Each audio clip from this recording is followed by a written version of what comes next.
Hey everybody, thanks for watching. We're in Corona. Chris, my friend, and I are in Corona at Champions Club at the retreat. You guys saw I did a vlog here before. Now we're playing it the right way around. We're gonna play the front nine first. This is a very goofy par 5 that hopefully I can do some inserts of. You're kind of handcuffed here. You can only hit, like I'm hitting a 5-iron. You only want to hit like a shot that would normally go 190 because of the downhill. It'd be like 240 roll out and everything. All right, Chris, go for it. Good aiming spot and let her rip. What's your handicap about, Chris? It's about 7. Chris is about a 7. Trending to it. And some days he shows up as a 7, some days he shows up as a 20 or a 3. Nice. Perfecto. Did it stop? All right, hey everybody, thanks for watching. This is a vlog from Champions, a golf course in Corona, California. This golf course is a course that almost everybody I've met who plays it, except for a few, really don't like it, to be honest. They just think that it's too penal with the natural areas that infringe. Like this is a par 5 and really all you can hit. All right, dogleg left. We got a par 5 here. Should have maybe 205, 210 in. Yeah, like I said, it's a par 5 and you can really only hit about 5-iron off the tee because about 20 yards in front of us No. You talked yourself into that one. Is a giant ravine. So that sucks. Going way downhill, really, you just hit 5-iron that goes about 235 or 240. And then now I have a hybrid. This is my Adams 3 hybrid. So I have basically like a 1 hybrid and a 3 hybrid in my bag. No 3-wood. This is my Adams hybrid, and I hit a rare bad shot with that one. Just thin and straight. Yeah, I know. Whatever. But it was a little nerve-wracking hanging over It's that a blue ravine one and stuff in the center. with You're gonna trouble aim for left. that tallest bush on the hill. Yeah, Chris, who I'm playing with, a pilot, he hit it left in the hazard there and had to drop. And now this is me for my 3rd shot. And for some reason, I didn't align myself to the hill. I just swung directly into the hill. Swung into the slope instead of with it. Swung directly into the hill, and I hit it hard. Actually landed on the back of the green and jumped to this spot, and now I have a very difficult up and down. I'm being in a pretty good position after 2 shots. This is definitely disappointing to be here on this relatively easy par 5. Really good shot there. I thought I hit it totally perfectly. You can see how much that slopes away though. Oh no. So now I have this left for a 5 on a not difficult par 5. But it's basically, it's as hard as you want to make it. If you play it straightforward and simple and you take care of your business, it's an easy one. But if you don't, you can make a 6. So now that's 1 over par for me. It's a nice one. All right, second hole. Okay. It's about 310 from here, 304 to the front. Chris hit a good drive up the left-hand side. It basically it's effectively uphill though. It looks like it goes down and then comes back about level, but then your second shot, like out at about 280, it starts to be higher than you. All right, so I'm lining up, and Chris had almost hit it in the hazard left, so mentally weak here. I just blocked it out to the right. Being nervous about hitting a snap hook, I hit a big block and I hit it into the hazard up on the right. So I dropped to this spot, and that's the white flag right there. Actually swung with the hill pretty nicely there and kept my balance. I only landed that about 3 steps left of the flag, so about 9 or 10 feet left of the flag. But there was a big hill there, and you see that big slope. So I landed about 9 feet left of the flag. It rolled a little bit and then hit that slope and went all the way down there. So this is a very challenging, it's hard to tell, but this is a very challenging 2 putt for me. So I walked it out. This is I'm still using the Evnroll ER1 now. I like it a lot better than the ER2 for sure, for me anyway, weighting wise. One thing you guys will notice is, notice this camera that I'm shooting this part of the vlog with. This is with my Canon T5i. There's links in the description to explain what I'm talking about. But later on, you'll see this camera runs out of battery, and I switched over to my iPhone. So I'll let you know when the switch happens. So it's actually better with the Canon for sure, but the iPhone is, of course, more. It's just easier. All right, so I have this to save bogey because of the penalty shot. This is for a 2-putt bogey. So it's going uphill. It's going to break away from me a little bit. And I just said to Chris that I'm great at making these putts. That was right in the center, so that was good. Real positive attitude over that one. See, I said I had a real positive attitude over that one. Chris for his par. Good par. Same thing like with, it's kind of like a personality thing for you. Yeah. Like same thing on your full shots and on your other shots. Like you like almost, you don't like to, it's like a weird mental thing. Like you don't like to seem like you actually gave it effort, because then if you really tried, then you don't have an excuse for why you missed it. You know what I mean? So that happens on full swings. That happens on short putts. Like even on that one, you hit it and you're looking. You're not really that you were looking up. It's like you quit on it soon to almost feel like, oh, I didn't really try. And I see you do that on full shots too. Yep. So you really got to work on your post shot routine. Yep. To say like, I am gonna, regardless of the outcome, the stroke is gonna be solid, and I'm gonna nail it. Yep. Kind of like that Doug Sanders putt, that when he lost the British Open. Like he hits it and then he immediately goes to try to take it back, but it's too late.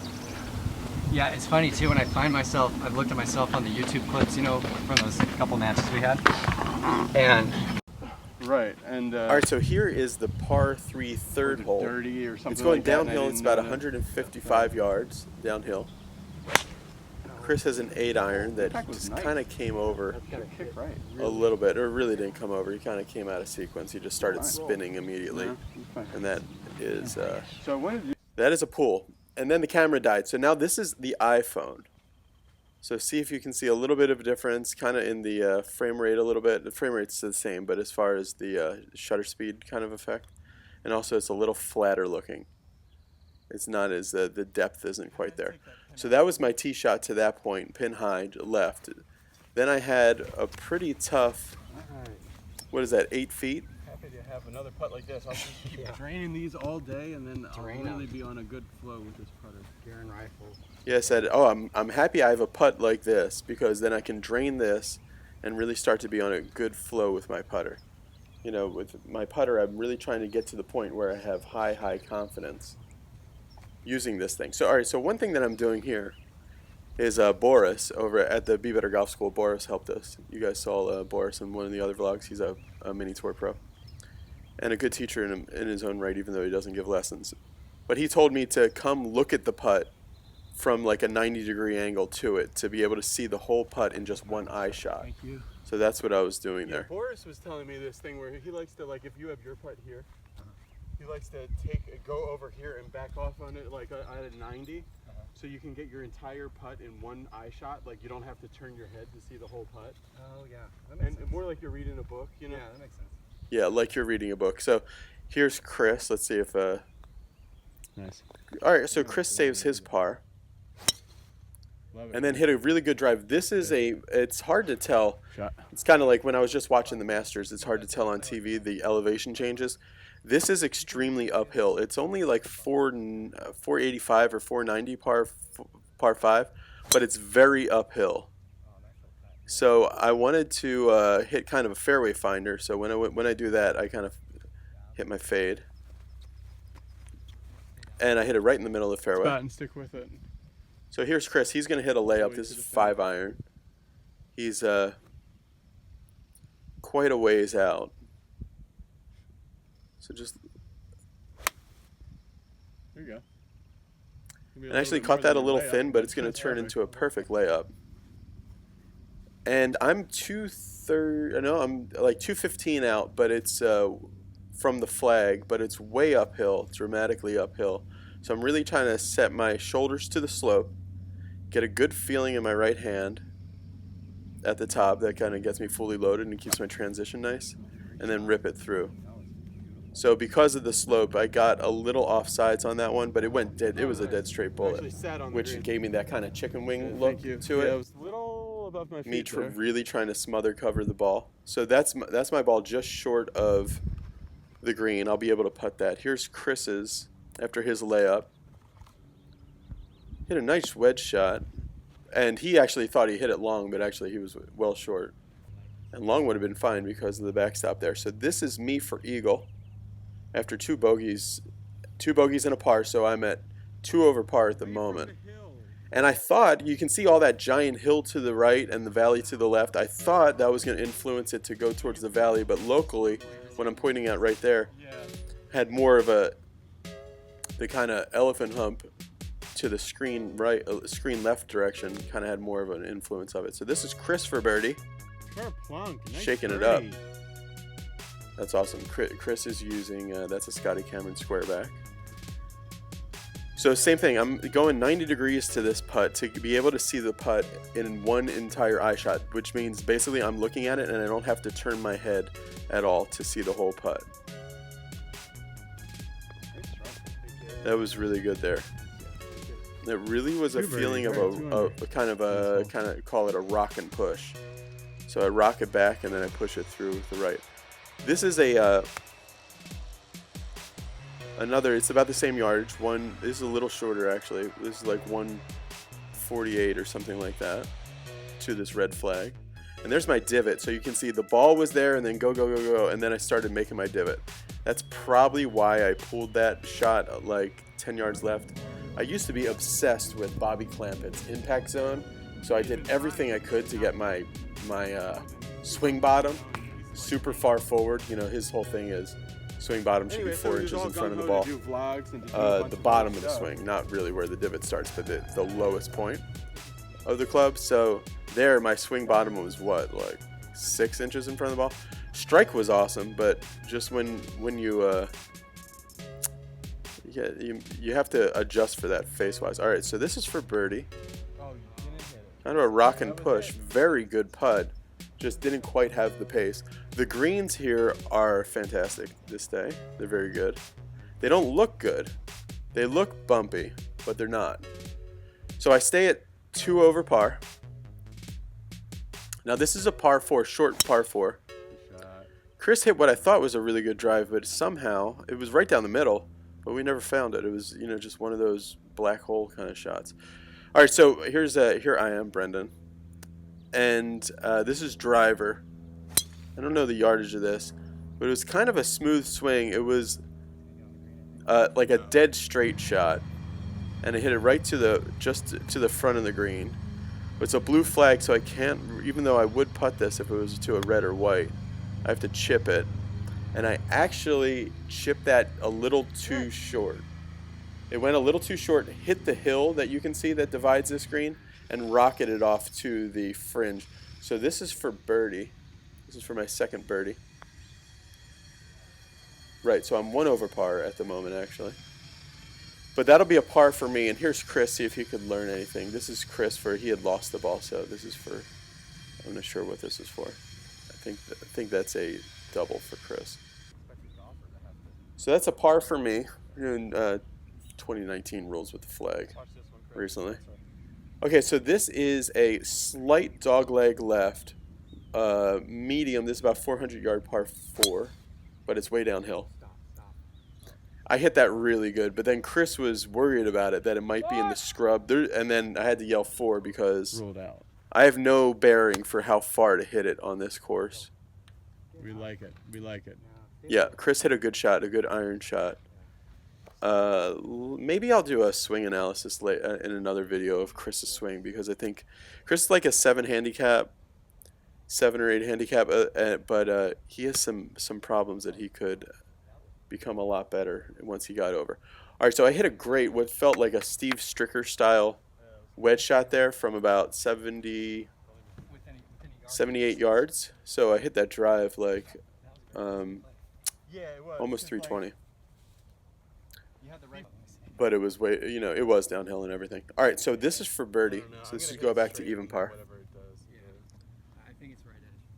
So this is for birdie, going down the hill, same thing. I'm really trying to get a good feeling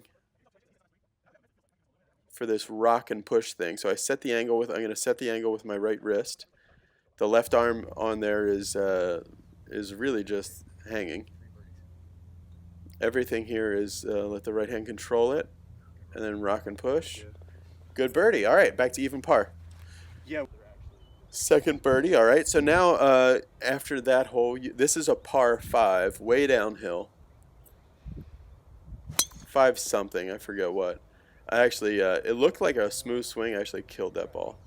That was really good. I could have had a little. I mean, if I wanted to, because it was supposed to be a fairway finder, but I hit it right in the center of the face so much that it actually rocketed off the face. So.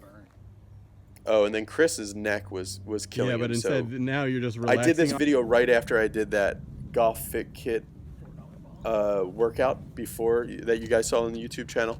So Chris was using that basically to stretch his shoulders out and hang his neck down because he was having neck problems. And he tried to do the monkey bars at his kid's school and then hurt his shoulder. So par 5, way down the hill. That's a 5-iron and blocked it to the right a little bit, but I hit it pin high. You can see the water just over on the other side, so I was probably thinking about that. So one thing that I kind of do with chip shots is I kind of like talk with my hands. So I kind of try to paint it out with my hands and everything. That's the cart girl. The cart girl that you guys saw in that other video that I did from out here. I wanted to do an interview with her, but I just saw her one time. Brittany, the cart girl, you guys remember her. Anyway, so yeah, so I'm trying to paint this shot with my hands. I kind of paint with the slopes and things like that. Get the feeling in my right hand, and that was a very good chip from where I was. Okay, so I got about another 8-footer for my third birdie. I think third birdie. This might be my fourth birdie. Okay, so, but either way, I can kind of say it's going to go towards the water just a little bit. And that wasn't just in, that was right in the center. Which is exciting. There's 4 birdies. The Evnroll. For some reason, I thought I had 4 birdies. If I'm looking back at my card, I had 3. I don't know. It's confusing. This course is kind of confusing because of all the humps and bumps and ravines and stuff. So after making those 2 birdies in a row, I didn't properly line myself up right. I hit it really solid. Balance could have used work, but I hit it in the hazard to the right. It was disappointing. Chris hit a great drive. Awesome, full finish.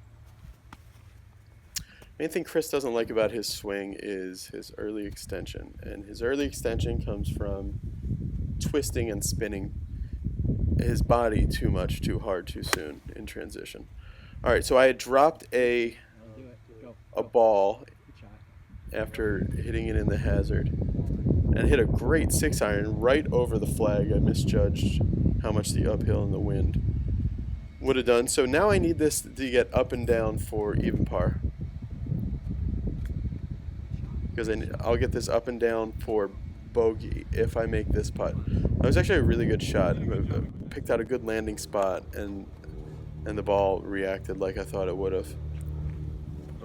Chris for his birdie misses. Chris didn't play too bad this day, but not too great. He was having a kind of a little worse than average. He's having a house issue on his cell phone all day. All right, so I'm really trying to get excited about making these putts because I know if I make this, nice. All right, so that's even par. I'm gonna do some sporadic filming on the back. Not really vlogging every hole, so stay tuned. And because I want to eat and concentrate a little bit. Alright, so I just did some filming on and off on the back, but I'll key you guys into how I did. So with the putting, the thing that helps me mentally is not just to be like to want to make the putt for your score, but to give yourself a reason that you want to make it, like to something positive. Say like, oh, so my positive replacement thought there was, I want to make this because when I make this, it's going to feel really good and it's going to give me great confidence on my putter. So I'm super confident that the putter is correct for me. I just needed to start building some confidence, because when you change putters, sometimes you're like, oh, this is different. So just going through very quickly some of the shots on the back so you guys can see the rest of this course. You guys saw this back nine when I played with Steven before. Really liking the tempo I'm having, especially like the tempo, like kind of the micro tempo within my transition. And there you can see like I can kind of pick the side I'm going to miss on. And I went through the back. My concentration was a little worse on the back. This is a nice soft chip. So that's a par on that hole. Made a bunch of pars on the back. Did make some bogeys though. I ended up shooting. I'll just let you guys in. I ended up shooting 2 over for the day. That was nasty. There was a lot of sand in this bunker. This is like the longest pitching wedge of my life. I just stood on this one and it went like to the back of the green, but it was, and then 2 putted for bogey, but it was just a monster as far as like 155-yard pitching wedge, or maybe further, maybe 160. Hit a good drive there, and then this is a par 5. So I've just been happily enjoying my ball striking recently. It's just been making golf a lot more fun. Since we did the Be Better Golf School and then we filmed Building Your Reactionary Golf Swing, that kind of gave me a chance. It was funny, like during the school, I was playing kind of poorly, but then I had this one range session, and then we filmed the video, and then I had this one range session where I just got to work on my own stuff for a little bit, and since then I've been playing really nice. Seeing the handicap drop a little bit, and just striking it really nice. This is a great strike here. That was a really good one. Even though I hit it too far. Same thing, just my distances, I'm hitting all my clubs a little further than I'm used to usually. Alright, so that is 2 over. 2 over par, 74. And thanks for watching, everybody. I will, please, if you guys have a chance, go check out to help support the channel. But more than anything, really, I really believe that this is going to make you a better golfer. It's called Building Your Reactionary Golf Swing. You guys have heard about it. It's a multi-part video series all about the reactionary golf swing. And value-wise, I think it's an amazing value because you get this video series. It really details how I think you can have your best season of golf ever. In my opinion, I'm ball striking wise doing better than I have ever, and having more fun. But also value wise, you get that, and you for I'm gonna say a limited time, because a lot of people are responding to this and it's starting to get more and more full, and I don't know how long it'll last. But for now, when you get Building Your Reactionary Golf Swing, Tony will let you inside the Golf Lab, his members only site, that gives you all kinds of golf information. Value wise, it's amazing because you get free swing analysis from Tony, like twice a month for those 3 months that you get this free membership. So you get Building Your Reactionary Golf Swing, and you get Inside the Golf Lab and free swing analysis from Inside the Golf Lab, all included. There's other ways to do it, obviously, but I really think it's the best I've seen from all the different methods, and I've seen a lot, as you guys know. All right, so there's a link for that in the description below. It supports the channel, so that's the reason that we can keep going, and really, it's something I just think will make you good at golf. Thanks for watching, everybody. All right, bye.